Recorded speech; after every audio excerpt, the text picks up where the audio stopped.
어, 지금은 성탄절 카드 주고받는 문화가 없잖아요. 근데 예전에는 카드를 주고받고 했는데, 제가 또 어렸을 때는 카드를 직접 만들어서 그렇게 나누기도 했습니다.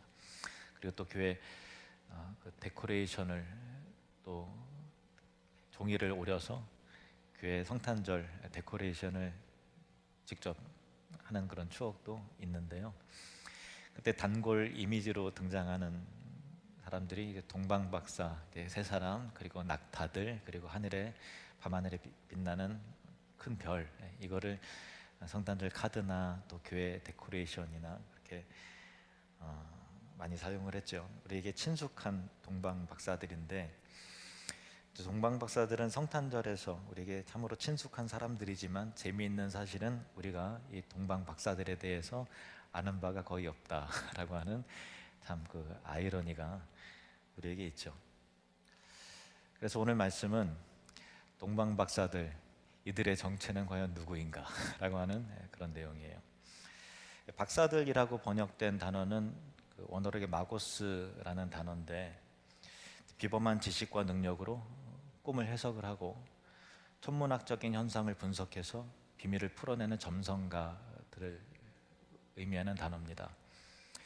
점성술은 바벨론의 문화였고요. 이어진 그 메대와 바사, 곧 페르시아 때 이 마고스, 즉 박사들은 이런 역할로 왕을 보좌하는 술사들로 등장을 하고, 그리고 또 국가의 대소사를 결정하는 데 현인들, 현자와 지혜자로 왕을 보좌한 사람들입니다. 다니엘서에 보면은 바벨론의 왕들이 그들의 꿈과 환상을 이해할 수 있도록 술사들을 불렀다고 나와 있는데요. 다니엘 2장 1절에서 2절, 느부갓네살이 다스린 지 2년이 되는 해에 느부갓네살이 꿈을 꾸고 그로 말미암아 마음이 번민하여 잠을 이루지 못한지라 왕이 그의 꿈을 자기에게 알려주도록 박수와 술객과 점쟁이와 갈대와 술사를 부르라 말하며 그들이 들어가서 왕의 앞에 선지라. 바벨론 왕 느부갓네살이 하나님이 꿈을 꾸게 하셨는데, 하나님이 보여주는 그 어떤 계시가 담긴 꿈을 꾸었는데, 일어나 보니 자기가 꾼 꿈이 뭔지를 모르겠는 거예요. 기억도 나지 않고, 분명히 꾼 건 분명해요. 여기에 메시지가 있는 건 분명한데 무슨 꿈인지 모르겠는 거예요. 꿈 내용도 생각하지 않고. 그래서 마고스들을, 그 박사와 술객들을, 점쟁이를 다 불러 모은 거죠. 그래서 내가 꾼 꿈이 무엇이며 그 꿈을 해몽해서 알려달라 말하니까, 이 갈대아 술사들이 아니 꿈을 말하지도 않고 해몽하라면 어떡합니까? 무슨 꿈인지 우리에게 고아달라고. 그거 알 것 같으면 내가 너희를 불렀겠느냐. 내가 꾼 꿈이 무엇인지 내게 말하라. 그걸 못 말하면 너희들은 가짜 마고스들이라 이렇게 말하는 거죠. 그 본문에서 확인한 바와 같이 이 마고스들은 왕이 꾼 꿈을 해석하고 하늘의 징조와 또 별들의 운행을 지켜보면서 역사의 흐름을 읽고 개인이나 국가의 생사 화복을 점쳤으며, 어느 때는 귀신의 힘을 빌어서 여러 가지 수단과 방법으로 점을 치고 특별한 이적을, 마술을 행하기도 했습니다. 그래서 오늘 우리가 흔히 보는 점쟁이나 무당과 유사한 점이 있지만은, 그 신분적인 큰 차이가 나는데, 그들은 당시 고대 사회 속에서 이들의 신분은 왕의 그 자문을 맡고 국가 대사의 결정적인 역할을 하는 두뇌 집단, 엘리트 집단, 지식인들이었다는 것입니다. 느부갓네살은 유다의 왕족과 귀족 중에서 영재들을 끌고 와서 왕을 보필하게 할 목적으로 바벨론의 말과 모든 학술을 배우게 했는데, 바로 다니엘과 그 세 친구들이 배운 학문이라는 것이 이러한 것들이었습니다. 말하자면 당시에는 이런 것들이 진리와 지식을 제공하는 학문이라고 믿고 열심히 배우고 익혔던 것인데, 오늘날 자연과학처럼 그 당시에는 이들이 배우는 학문을 최고의 학문으로 그렇게 여겼고 그렇게 대접을 받던 시절이었습니다. 이런 일은 동서를 물어나고 정도와 모양의 차이는 있지만 다 마찬가지였는데요. 동양의 지식인들이 반드시 익혀야 될 학문 중에 하나가 주역이라는 것도 포함되었지 않습니까? 주역은 만물의 음양의 그 원리와 그리고 자연의 흐름과 변화 그리고 우주론적 철학의 설명을 덧붙이기는 하지만은 근본적으로는 이 길흉과 관련된 점술책이 바로 주역인 것이죠. 인류는 수천 년의 오랜 세월 동안 이런 것들을 동서를 물론하고 의지하면서 그리고 늘 사용하면서 살아온 것입니다. 다니엘과 세 친구들이 마음을 정하고 왕이 주는 음식과 술을 금했다, 일체 마시지 않았다라는 것은 표면적으로는 우상에게 바쳐진 음식으로 자신을 더럽히지 않기 위한 것도 물론 있지만 더 깊은 차원에서는 이방의 땅에서 날마다 부닥치는 부패하고 타락한 풍습, 특별히 왕을 보좌하게 할 목적으로 가르치는 바벨론의 학문과 또 지식으로 자신을 더럽히지 않으려고 하는 영적 오염과 부정함을 피하려는 의도를 가진 것이었습니다. 말하자면 세속의 유혹과 미혹에서 자신을 성결하게 지키려는 행동이었던 것이죠. 그래서 어리석은 학술과 악한 영들의 귀신의 힘을 빌어서 몽조를 깨닫고 온갖 사수를 행하는 바벨론의 박수와 술객들과는 달리 다니엘은 하나님의 영으로, 하나님의 거룩한 성령으로 충만해서 그 영이, 하나님의 영이 그 안에 계심으로 가르치시며 깨닫게 하시는 진리로 왕을 섬긴 것이었으니 다니엘은 그들과 비슷해 보이지만 그 결이 전혀 다른 그런 사람이었다는 것이죠. 다니엘 5장 11절 말씀을 보시면 왕의 나라에 거룩한 신들의 영이 있는 사람이 있으니 곧 왕의 붙인 때에 있던 자로서 명철과 총명과 지혜가 신들의 지혜와 같은 자니이다.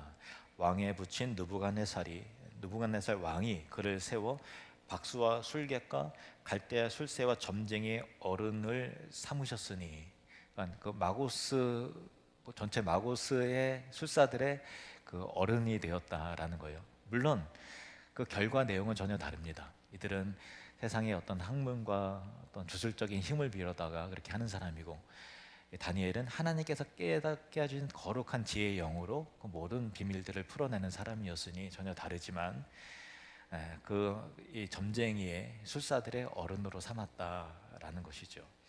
그래서 다니엘은 성령께서 가르치시는 참된 진리로 세상의 학문을 다스리는 위치에 서게 된 것이었는데, 이 다니엘을 비롯한 세 친구들이 혹은 또 다른 유대인들이 바벨론과 또 이어진 메대, 바사 여러 세대의 동방의 박사들에게, 술사들에게 장차 이 땅에 오실 유대인의 왕 메시아에 대한 예언과 지식에 영향을 끼쳤으리라 상상하는 것은 전혀 무리가 아닌 것이죠. 이 동방의 박사들은 별의 움직임을 연구하던 중에 특이한 별 하나를 발견하고 이 별을 따라서 동방에서 유대 지역으로 온 것이었습니다. 이 박사들의 신분과 지위를 생각할 때, 특히 또 먼 거리를 동방에서부터 먼 거리를 여행해야 할 만큼 또 다른 나라의 왕으로 나신 이를 경배하기 위해서 찾아온 것을 감안하면 이들은 보통 술사들이 아니라 다니엘서에서 언급된 그런 인물들, 왕을 보좌하는 당시의 최고 지식인들로서 어쩌면 자기 나라와 또 민족을 대표하는 사절의 목적으로 왔을 가능성이 큰 것입니다. 그래서 우리가 드린 이들의 그 예물이 황금과 유향과 몰약 세 가지이기 때문에 흔히 동방박사 세 사람이다 이렇게 표현을 합니다면은 몇 사람이 왔는지 우리는 정확하게 알 수는 없습니다. 근데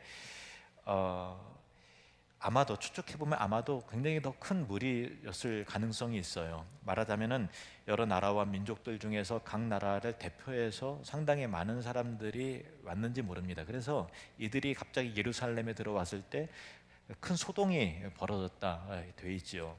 자, 마태복음 2장 1절에서 3절. 헤롯 왕 때에 예수께서 유대 베들레헴에서 나심에 동방으로부터 박사들이 예루살렘에 이르러 말하되 유대인의 왕으로 나신 이가 어디 계시냐? 우리가 동방에서 그의 별을 보고 그에게 경배하러 왔노라 하니 헤롯 왕과 온 예루살렘이 듣고 소동한지라. 그들이 우리가 동방에서 그의 별을 보았다 라고 진술하고 있는데, 그런데 이 박사들을 인도하던 별의 정체는 과연 무엇일까? 어떤 별을 보았던 것일까라고 하는 그 입장에서 크게 그 네 가지 입장이 있습니다. 재미로 들으세요. 첫 번째는 초신성이라고 하는 입장인데요.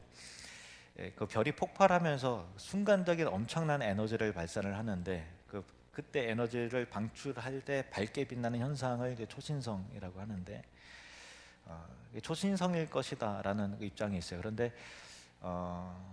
예수님의 탄생 시기에 초신성이 보였다라고 하는 기록은 없기 때문에 초신성으로 단정할 수는 없습니다. 두 번째 이론은 혜성일 것이다라는 이론인데요. 긴 꼬리를 달고서 오랜 세월을 주기로 태양계를 이렇게 계속 돌잖아요. 대표적으로는 여러분 잘 아시는 헨리 혜성이 있죠. 약 76년을 주기로 태양을 도는데 연대를 측정해 보면은 헨리 혜성이 지구의 모습을 드러냈을 때가 이제 예수님의 탄생과 비슷하긴 한데 몇 년 앞서서 등장을 했다고 해요. 그래서 어떤 사람은 그렇기 때문에 헨리 혜성이다라고 보기도 하고 어떤 사람은 그렇기 때문에 아니다. 연대가 차이가 조금 있으니까.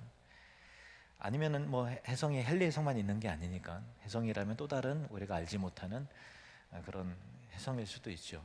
헨리 혜성 같은 경우는 76년을 주기로 돌지만 어떤 혜성은 굉장히 오랜 세월에 한 바퀴씩 이렇게 돌기 때문에 또 다른 알지 못한 혜성일 수도 있는 것이죠. 정확한 건 잘 모르겠습니다. 세 번째 견해는요, 그 목성과 토성의 결합이에요.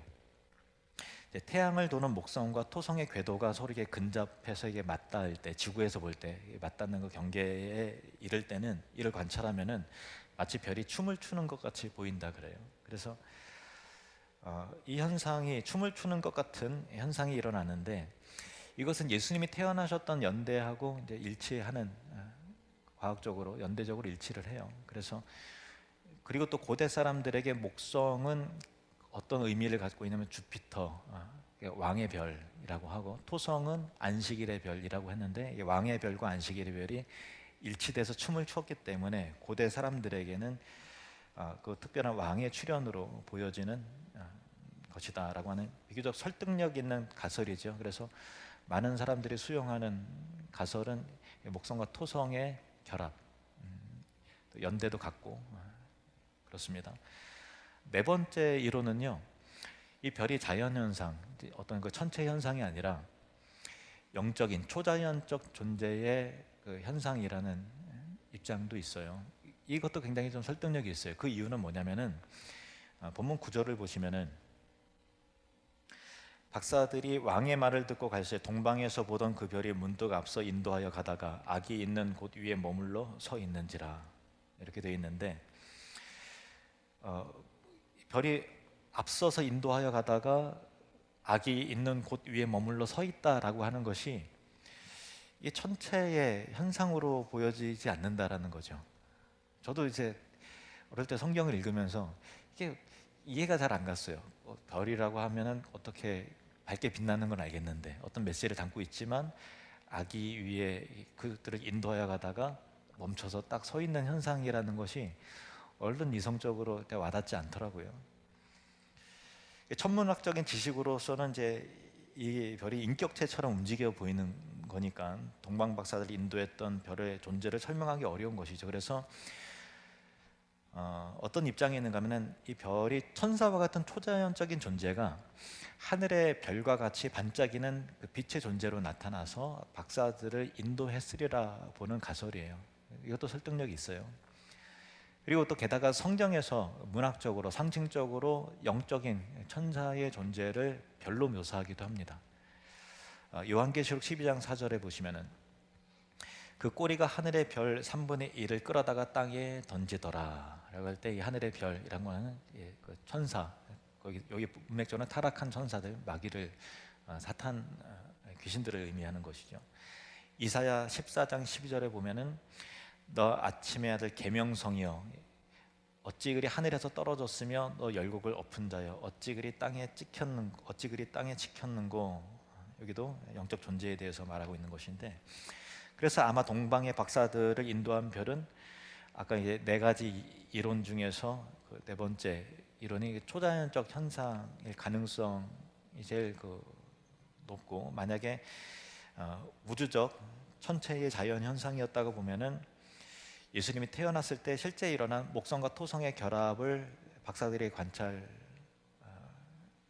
것일 것이며, 두 가지 가능성을 좀 유연성 있게 종합해 본다면은 목성과 토성의 결합으로 인해서 왕의 태어난 징조를 깨달은 후에 별과 같이 빛나는 천사와 같은 초자연적 존재에 의해서 동방에서부터 이끌림을 받았을 것이다 라고 이제 볼 수도 있는 것이죠. 어디까지나 가설입니다.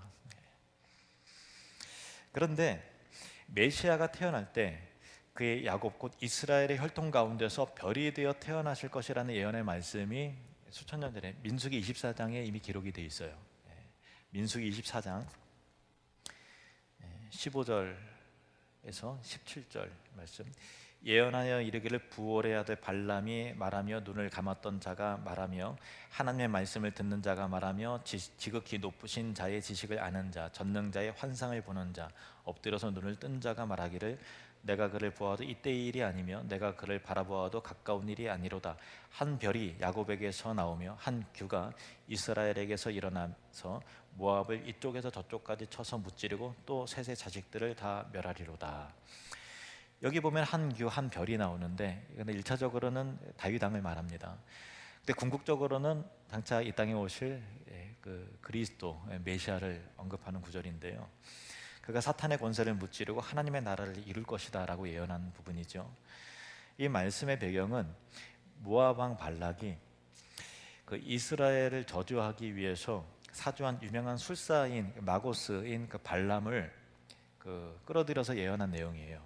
근데 발람은 그 모압에서 볼 때 동방에 있는 곳 메소포타미아 유프라테스 근처 부돌에 살고 있는 술사였는데 그가 내리는 저주와 또 혹은 축복이 아주 적중한다는 소문이 멀리까지 나 있는 거예요. 그래서 모압에서부터 메소포타미아까지 600km나 떨어진 곳인데도 이 발락은 모압의 장로들과 미디안 장로들을 사신으로 파견해서 발람에게 줄 복채를 가지고 먼 길로 가서 설득하에게 데리고 온 겁니다. 그 정도로 이제 이스라엘 저주하기 위해서 멀리 있던 사람을 얼마나 유명한 술사였으면 여기까지 데려온 거예요.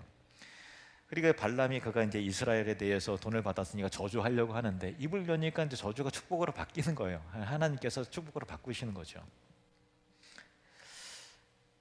또 저주하려니까 축복으로 바뀌고 그래서 다시 이제 그 집으로 돌아가는 그 발람이 떠나야 되겠다 하면서 발람이 떠나면서 한 별이 야곱에게서 나올 것임을 예언하는 내용입니다. 물론 민수기에 있는 본 내용은 별은 예수님의 이 마태복음에 나오는 민수기의 내용은 별은 예수님의 탄생을 말하는 것이고 또 마태복음에 나오는 별은 예수님 앞으로 인도한 별이기 때문에 그 별의 그 어떤 그 내용은 그 차이는 조금 있다 하겠으나 왜 별을 통해서 동방의 박사들을 예수님에게로 인도하였는가 하는 것을 보면은 민수기 예언이 이 마태복음의 성취와 연관된다 할 수 있을 것입니다.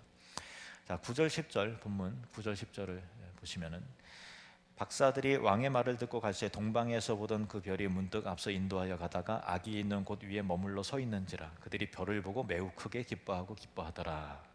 여기서 크게 기뻐했다라는 단어가 원어로 스포드라 카이로라고 하는 단어예요. 크게 기뻐했다. 스포드라 카이로라고 하는 단어인데 이 단어가 이제 구약의 성경이 원래는 이제 히브리어와 아람어로 기록이 되어 있는데 당시에 다 많은 그 디아스포라 유대인들이 그 헬라어 히브리어를 모르니까 헬라어밖에 모르니까 헬라어로 유대인들이 읽을 수 있도록 이방인도 읽을 수 있도록 헬라어로 번역된 성경을 다 가지고 있었어요. 헬라어 성경을 70인역이라고 하는데 이 70인경의 그 구약 성경 스가랴 9장 9절에 보면은 이 스포드라 카이로라는 동일한 단어가 나와요.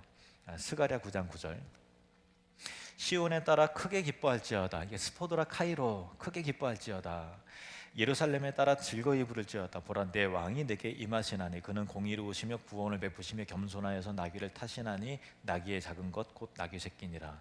여기서 크게 기뻐하라 라고 할 때 스포드라 카이로라고 했는데 이게 장차 메시아가 올 때 왕이 입성 시온성이 입성하실 때 백성들이 크게 기뻐한다라고 하는 그 예언의 말씀인데 그런데 이 크게 기뻐하다라고 하는 스포드라 카이로라는 단어가 마태가 동방의 박사들에게 크게 기뻐했다라고 하는 이 단어를, 스가랴서의 예언을 동일하게 씀을 통해서 그 기쁨과 감격이 유대인으로부터 나온 것이 아니라 오히려 이방인들로부터 성취되었다라는 것을 연관해서 밝히고 있는 부분입니다. 유대인의 왕이신 그리스도의 탄생 소식에 대해서 이방인 박사들은 유대왕 헤롯과 정반대의 반응을 보이죠. 이방인의 이 동방에서 온 박사들은 예수님을 크게 기뻐했다. 스포드라 카이로 하고 약속의 성취대로 경배하고 기뻐한 반면에 헤롯은 예수님을 죽이려고 합니다. 이방인 박사들은 하나님의 계획이 예수님을 통해서 성취된 사실에 참여하지만 헤롯과 유대인들은 하나님의 계획을 저지하려고 하고 결국 유대인들은 왕을 십자가에 못 박아 죽여버리는 것이죠. 본문 11절 말씀 보시겠습니다. 11절 함께 읽겠습니다. 집에 들어가 아기와 그의 어머니 마리아가 함께 있는 것을 보고 엎드려 아기께 경배하고 보배 합을 열어 황금과 유향과 모략을 예물로 드리니라. 아멘. 동방 이 박사들은 별이 머문 집에 들어가서 유대인의 왕으로 태어난 아기와 그의 어머니 마리아를 보고 아기께 엎드려 경배하는데, 경배하면서 예물을 드려요. 보배 합을 열어서 황금, 유향, 모략을 예물로 드립니다.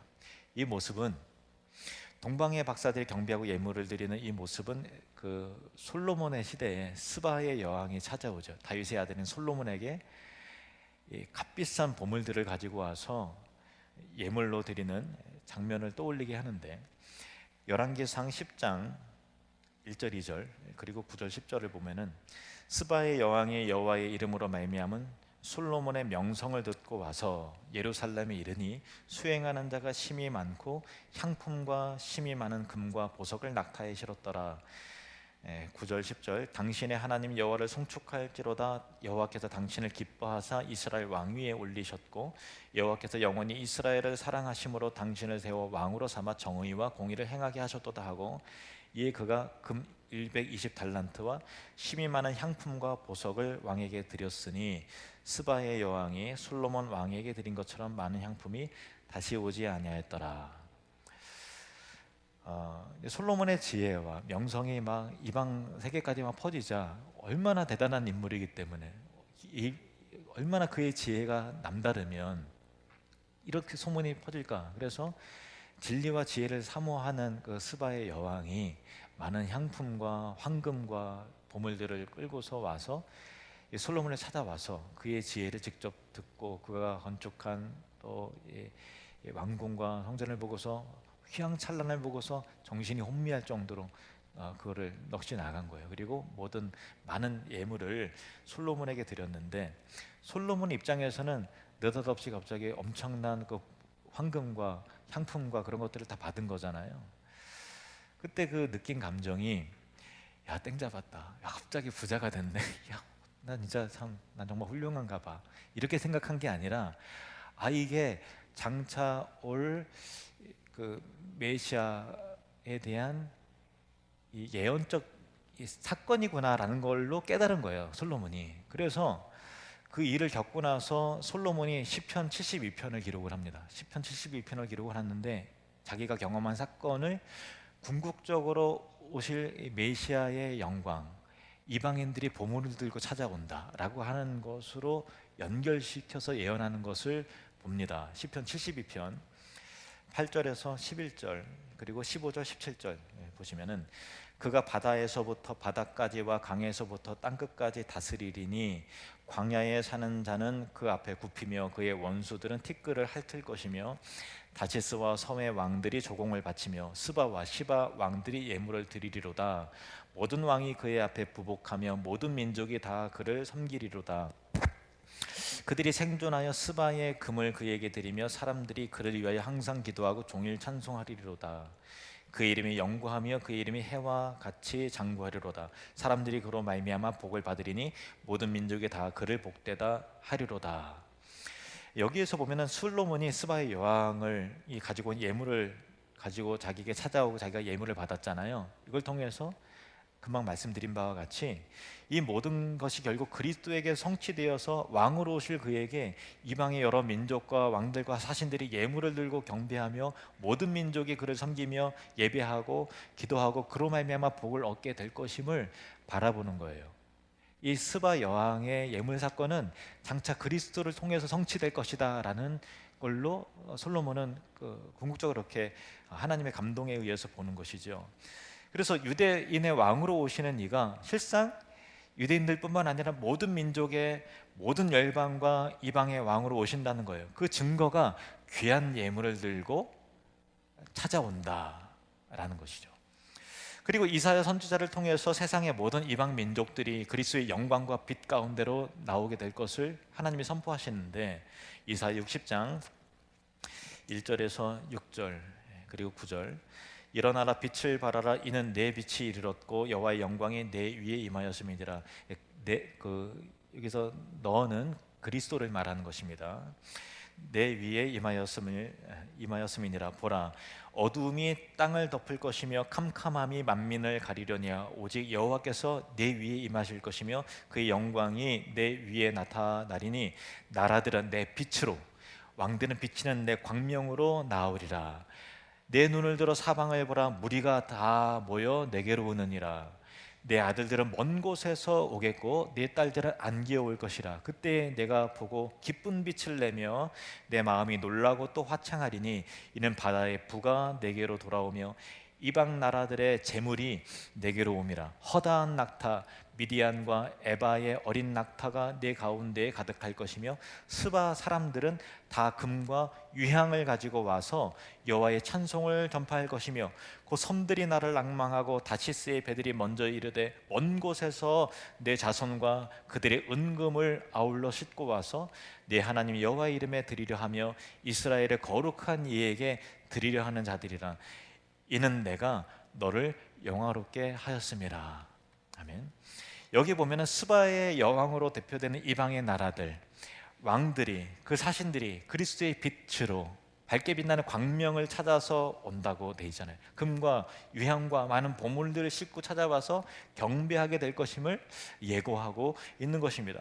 이 모든 예언은 동방의 박사들, 예수님을 밝게 빛나는 그 광명체, 빛을 보고서 찾아온 이 동방 박사를 통해서 성취가 되며, 또 이들이 주님 앞에 예물을 드리고 황금과 유향과 몰약을 드리고 경배한 것은 또한 장차 이루어질 모든 민족과 열방의 구원과 모든 이방인들이 주님 앞에 돌아와서 예배하게 될 것을 기대하는, 예고하게 만드는 역할을 하는 것이죠.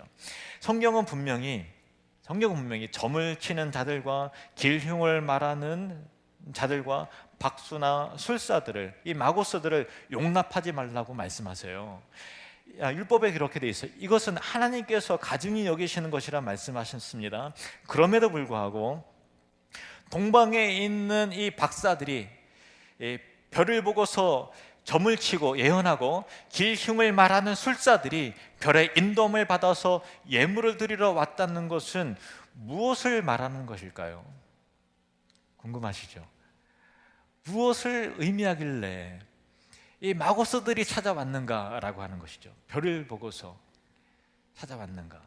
이것은 하나님으로부터 가장 멀리 있던 자들이 왕이신 예수님을 찾아오고 가장 크게 기뻐하고 가장 귀한 예물을 드린다는 거예요. 하나님께서는 그들이 탐구하는 방식을 기꺼이 용납하고 받아주심으로써 그들이 찾는 방법으로 온 우주를 움직여서, 천체를 움직여서 예수님을 발견할 수 있도록 허용하셨고, 그들 결국 구원의 길로 인도하셨다라는 것입니다. 땅끝에 있는 모든 자들이 하나님을 기억하고 돌아와서 주님을 예배하고 경배함의 증거가 바로 예수님께 찾아온 동방의 박사들이었던 것입니다. 우리도 하나님으로부터 가장 멀리 나가 있었던 자들입니다.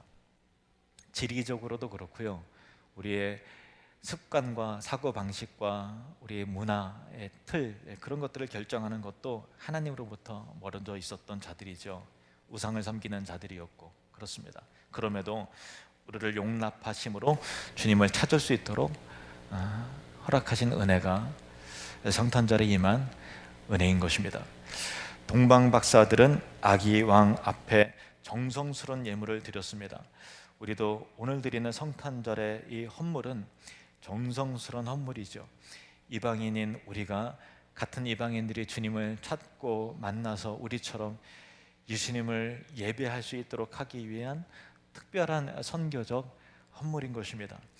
이번 성탄절은 하늘에는 평화요 가장 높은 곳에서는 영광이며 우리 하늘드림 교회와 또 필리핀 로스 아미고스 교회 트모방 비전 교회의 큰 기쁨과 은혜가 구원이 될 것입니다. 기도하시겠습니다.